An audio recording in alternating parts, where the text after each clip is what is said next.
that there's many words that are translated as hell, but they do mean different things depending on how they're used. One of which is Sheol.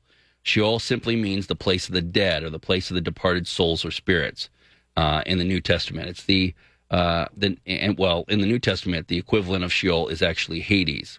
So Hades is the place of the dead, and that's what's being spoken about, not hell. But it often gets translated hell, so it can be quite confusing to hear that and think that that's where Jesus went. But that's not the case. He went to Hades, which also refers to the place of the dead.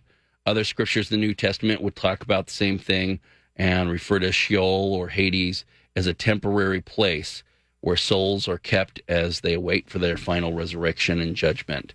You can find out more at Revelation 20, 11, 15. So it's really one of those things that it's like heaven. If you think of heaven, it often refers to the layers of heaven.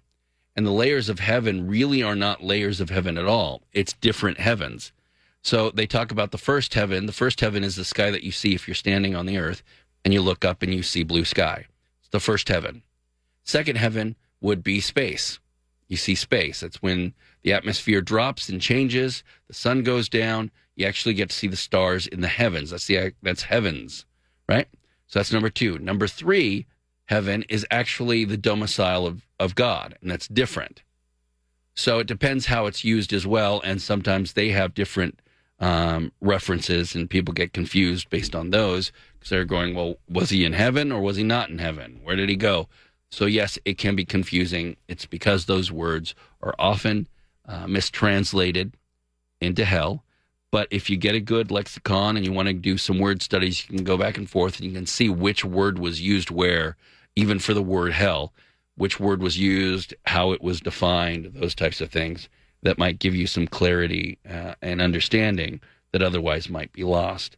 And that's not the first and only time that it happens. Things like that do get tossed in there.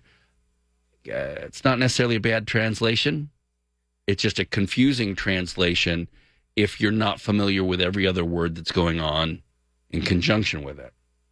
So if you're just looking at that, you've kind of, well, I know what hell is, and I know what heaven is, and I've kind of put those into their own category, and you keep going, sometimes you might miss exactly what's going on.